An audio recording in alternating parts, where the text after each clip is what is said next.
నేను తాగను. ఓహో, నాను పెట్టిన టీ ఒక్కసారి తాగితే ఎక్కడ అలవాటు అయిపోద్దా అని భయపడుతున్నారా?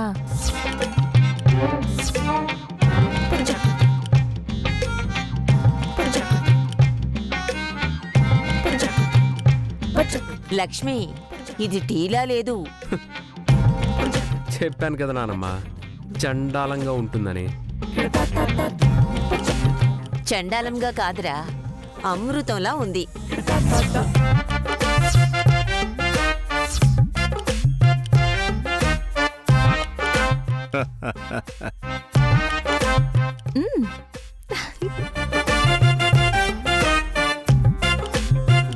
అమ్మా శ్రీలక్ష్మి, ఏదేమైనా గాని నీ చెయ్యి పడితే చాలు అది బంగారం అయిపోతుందని మళ్ళీ నిరూపించావు తల్లి.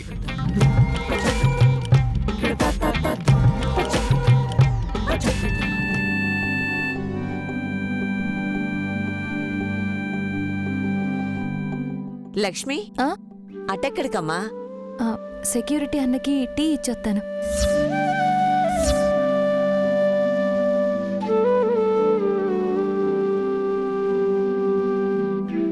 సెక్యూరిటీ అన్నయ్య ఏమండి, చూడండి.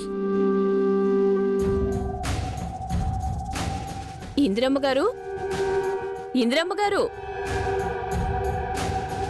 రా సుశీల, రా. నమస్కారం అండి. ఏంటి సుశీల, ఎప్పుడూ లేనిది ఇంత పొద్దు పొద్దున్నే మమ్మల్ని వెతుక్కుంటూ వచ్చావు? మిమ్మల్ని కాదండి, మీ పనమ్మాయిని వెతుక్కుంటూ వచ్చాను. పనమ్మాయ మా పనమ్మయ్య. మీ పనమ్మాయి పేరుకు పనమ్మాయి గాని మనింటి అమ్మాయిలాగే మాట్లాడుతోంది. ఎంతకీ విషయం ఏంటో చెప్పండి. ఏమీ లేదమ్మా, ఈరోజు మా పనమ్మాయి పనికి రాలేదు. ఎక్కడి పనులు అక్కడే ఆగిపోయినాయి. పాలు కావాలని మీ పనమ్మాయి సమయానికి మా ఇంటికొచ్చింది. మా కష్టం విని ఏమాత్రం విసుక్కోకుండా మా గిన్నెలన్నీ కడిగేసింది. మా కోసం అంత చేసిన అమ్మాయికి ఏమీ ఇవ్వలేకపోయామని బాధేసి ఇదిగో డబ్బులిచ్చేద్దామని వచ్చాను. మీరు మాట్లాడుతుంది మా పనమ్మాయి గురించేనా? అవును. మాకు పనమ్మాయి ఎక్కడుంది? మీరు ఎవరినో చూసి ఎవరో అనుకుంటున్నట్టున్నారు. అవును సుశీల, మా పనులు మేమే చేసుకుంటామని మీకు తెలుసు కదా. మరి మా ఇంటికి పాల కోసం వచ్చిన అమ్మాయి మీ ఇంటి పనమ్మాయి అనే చెప్పిందే.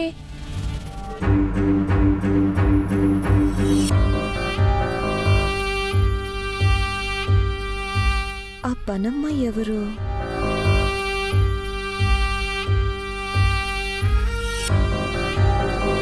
అమ్మగారు, మీరే టిట్టా వచ్చారు? కూకోండి కూకోండి, టీ చేసి అట్టుకొత్తాను. వద్దమ్మాయి.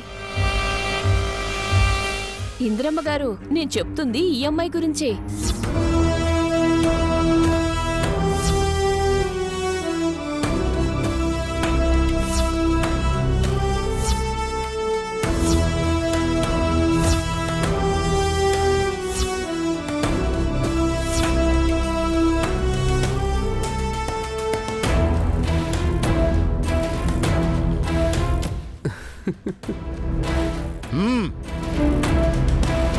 అంటే వీళ్ళు తాగుతున్న టీ మీరిచ్చిన పాలతో చేసిందా?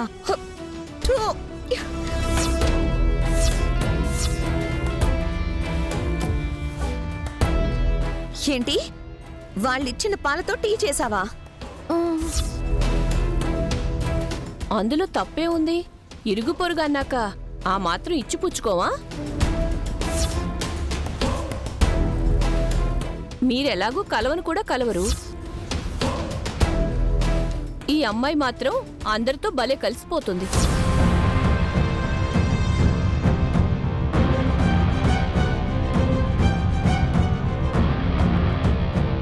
ఇదిగో అమ్మాయి, అప్పుడు నీ పేరు అడగటం కూడా మర్చిపోయాను. మా గిన్నెలన్నీ కడిగి పెట్టావు కదా.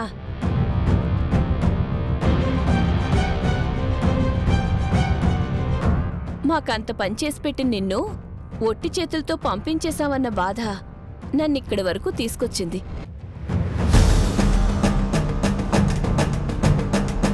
ఇదిగో అమ్మా, ఈ డబ్బులుంచు.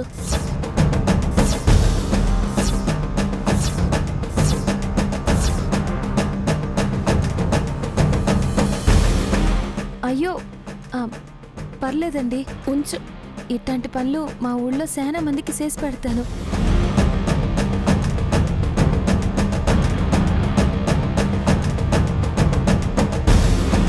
మీరు చేసుకోలేరని నాన్న చేసి పెట్టానే తప్ప డబ్బులు ఆశించి కాదండి.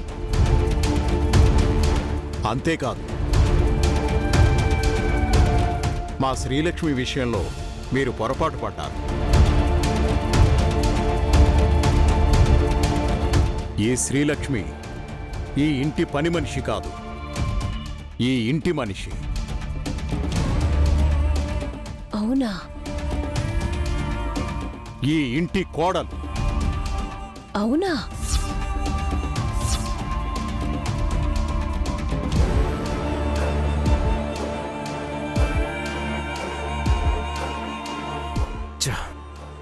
నాకు ఈ ఎర్ర బస్సుకి పెళ్ళైన విషయం నలుగురికి తెలిసేలోపు ఎర్ర బస్సుని శ్రీముఖలింగం పంపించేయాలనుకున్నాను. కానీ ఈరోజు అందరికీ తెలిసిపోయేలా ఉంది. ఏదో ఒకటి చెయ్యాలి. మీ ఇంటి కోడలంటే ఎలా సూర్యనారాయణ గారు? ఈ శ్రీలక్ష్మి మా మధుసూదన్ భార్య.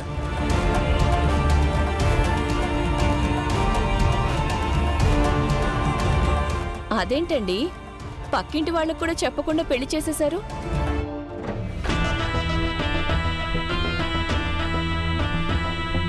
మీ సెక్యూరిటీ చెప్తే సింధుజాక్షి పెళ్ళని తెలిసింది.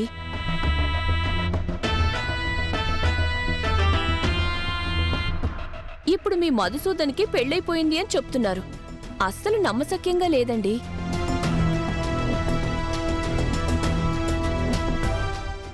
మీకే కాదు, కొన్ని విషయాలు మాకు నమ్మశక్యంగా లేవు.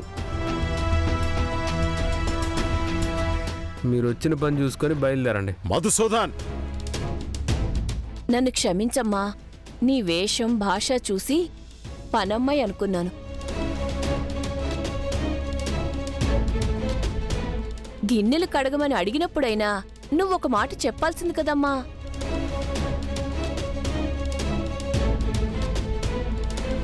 నిజంగానే మేం పొరపాటు పడ్డాం. ఈ అమ్మాయిని మాత్రమే కాదు, మీ కుటుంబం మొత్తాన్ని క్షమాపణలు కోరుతున్నాను. నన్ను క్షమించండి.